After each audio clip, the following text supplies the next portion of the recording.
Demikianlah diselesaikan langit dan bumi dan segala isinya.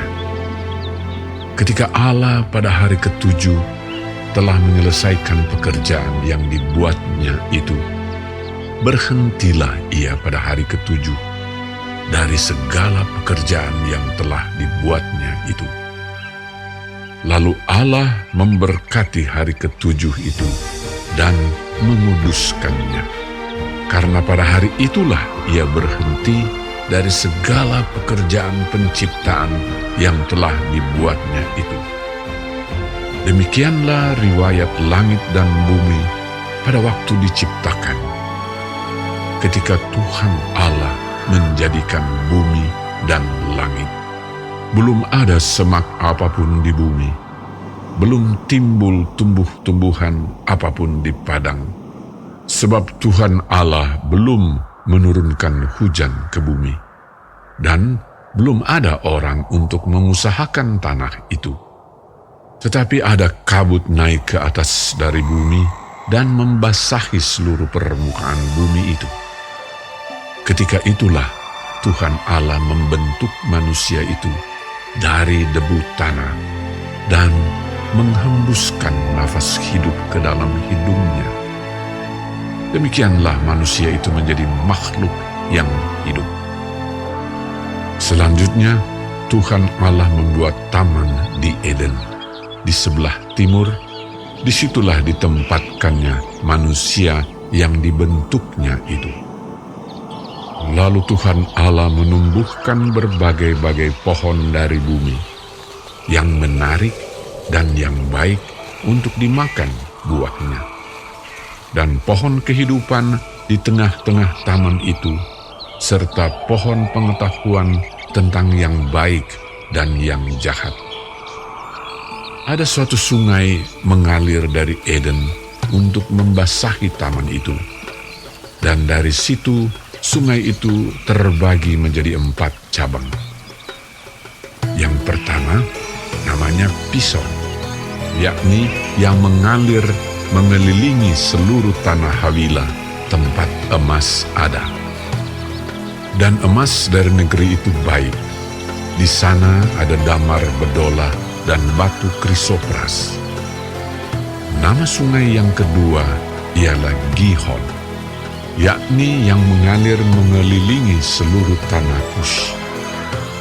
Nama sungai yang ketiga ialah Tigris, yakni yang mengalir di sebelah timur Asyur. Dan sungai yang keempat ialah Efrat. Tuhan Allah mengambil manusia itu dan menempatkannya dalam Taman Eden untuk mengusahakan dan memelihara taman itu. Lalu Tuhan Allah memberi perintah ini kepada manusia. Semua pohon dalam taman ini boleh kau makan buahnya dengan bebas. Tetapi pohon pengetahuan tentang yang baik dan yang jahat itu, janganlah kau makan buahnya, sebab pada hari engkau memakannya, pastilah engkau mati. Tuhan Allah berfirman, Tidak baik kalau manusia itu seorang diri saja. Aku akan menjadikan penolong baginya yang sepadan dengan dia. Lalu Tuhan Allah membentuk dari tanah segala binatang hutan dan segala burung di udara.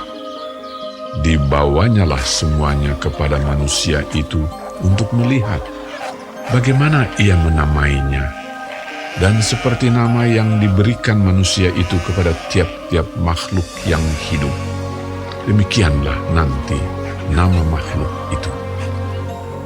Manusia itu memberi nama kepada segala ternak, kepada burung-burung di udara, dan kepada segala binatang hutan.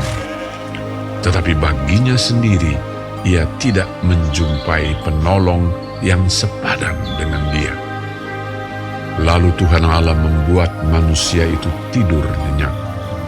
Ketika ia tidur, Tuhan Allah mengambil salah satu rusuk daripadanya, lalu menutup tempat itu dengan daging. Dan dari rusuk yang diambil Tuhan Allah dari manusia itu, dibangunnyalah seorang perempuan. Lalu dibawanya kepada manusia itu. Lalu berkatalah manusia itu, Inilah dia, tulang dari tulangku, dan daging dari dagingku. Ia akan dinamai perempuan, sebab ia diambil dari laki-laki. sebab itu seorang laki-laki akan meninggalkan ayahnya dan ibunya dan bersatu dengan istrinya, sehingga keduanya menjadi satu daging. Mereka keduanya telanjang, manusia dan istrinya itu, tetapi mereka tidak merasa malu.